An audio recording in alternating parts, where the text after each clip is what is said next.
بەپێی بەدۆداچوونێکی پەیام خولی پێنجەمی پەرلەمانی کوردستان لە 4 ساڵدا 25 یاسایی دەرکردووە و 15 یاساشی هەموار کردوێتەوە.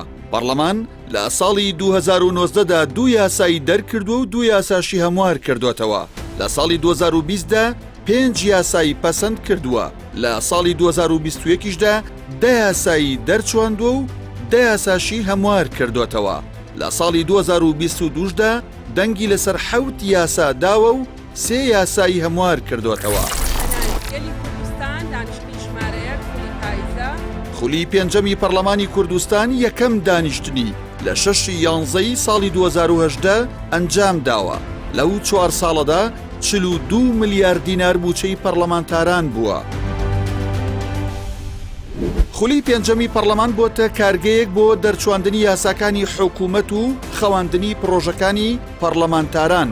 بە گوێرەی بەدۆداچوونی پەیام لە خولی پێنجەمی پەرلەمان 25 یاسایی نوێ پەسەند کراوە کە 20 پرۆژەی حکوومەت بوون، 15یان هەموار کراون کە زۆرینەیان لەسەر داوای حکوومەت بووە. بە جۆرێک ئەو یاسانویانی لە پەرلەمانی کوردستان دەرکراون لە 180یان ئەو پرۆژانە بوون کە حکوومەت بۆ پەرلەمانی ناردوون و پێشنیازە یاسای پەرلەمانتارانیش فەرامۆش کراون. ئەمەش لە کاتێکدایە هەر خولێکی پەرلەمانی کوردستان دەیان یاسا دەردەکات، بەڵام کەمترینی لەلایەن حکوومەتەوە جێبەجێ دەکرێن. حکوومەت چۆن مامەڵەی لەگەڵ پەرلەمانی کوردستان کردووە؟ کابینەی نوێیەم مامەڵەیەکی خراپی لەگەڵ پەرلەمان کردووە. بە جۆرێک هەر کاتێک ویستی بێتی شتێک بە پەرلەمان بکات لەلایەن سەرۆکایەتی پەرلەمان فەرشی سووری بۆ ڕاخراوە، بەڵام بۆ پرساندن و لێپرسینەوە ئامادە نەبووە. لە ساڵی 2020دا لەسەر پێشنیازی فراکسیۆنی کۆمەڵ لەسەر بڕینی موچە پرساندن و لێپرسینەوە لە سەرۆکی حکوومەت و جێگرەکەی و وەزیری دارایی بە غیابی کرا. کاتێکی وەڵامی سەرۆکی حکوومەت بەبێ ئامادەبوونی خۆی لە هۆڵی پەرلەمان خوێندرایەوە، سەرۆکی فراکسیۆنی کۆمەڵ لە نێو هۆڵی پەرلەمان ڕایگەیاند متمانەی بە وەڵامەکانی مەسرور بارزانی نییە و داوا دەکات کابینەکەی متمانەی لێوەربگیرێتەوە.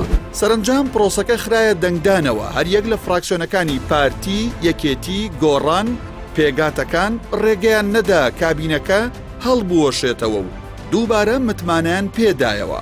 جگە لە تاوانی بڕینی موچە، کابینەی نۆیەم لە دەرەوەی یاسا باج و ڕسوماتی چەند قات زیاد کردووە و بەو هۆیشەوە خەڵک و کاسبکاران هاواریان لێ هەستاوە. لە هەمان کاتیشدا لەم کابینەیەدا داگیرکردن و تاڵانی زەوی وزار و قاچاخی سنوورەکان پتر بووە و قەیران و گرانبوونی سوتەمەنی و غاز ڕوویدا، کەچی زۆرینەی تەزویر لە پەرلەمان ڕێگر بوون لە لێپرسینەوە لە حکوومەت.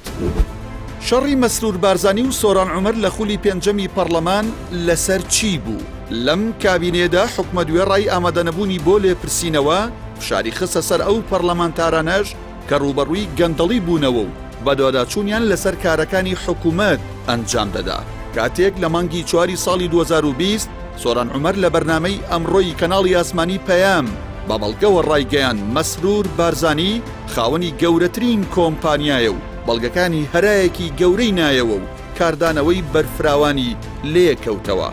بەو هۆیەوە مەسرور بارزانی سەرۆکی حکوومەت سکاڵای تۆمار کرد. پرۆسەکە بەوەش نەوەستا فراکسیۆنی پارتی و پێگاتەکان بە 57 دەنگ پارێزبەندی یاساییان لە سۆران عومەر لابرد. لەو کاتەشدا فراکسیۆنی کۆمەڵ تەحەدای سەرۆکی حکوومەتی کرد و ئامادەیی دەربڕی کەیسەکەی سۆران عومەر جگە لە دادگاکانی سنووری پارتی لە دادگاکانی عێراق و ناوچەکانی دەرەوەی پارتی یەکلایی بکرێتەوە.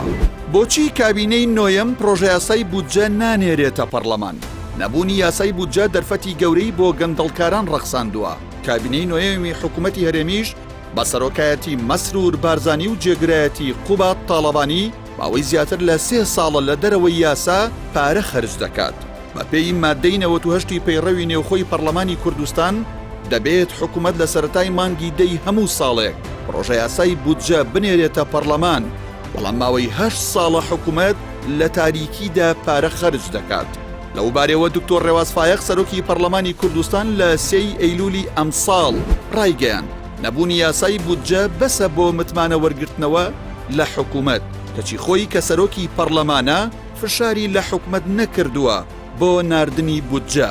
بە پێی پۆلێنی کۆمەڵەی داراییەکانیش ئەو حکوومەتانەی یاسای بودجێیان نییە بە حکوومەتی فاشیل و شکست خوارد و وەسف دەکرێت.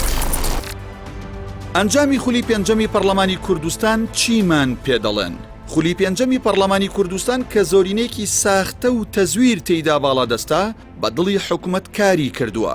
ڕێگریش لە ئۆپۆزیسیۆن کراوە لێپرسینەوە لە حکوومەت بکات و پرۆژەکانی لایەنەکانی دەرەوەی دەسەڵات لە ڕەفەکانی پەرلەمان تۆزی لەسەر نیشتووە.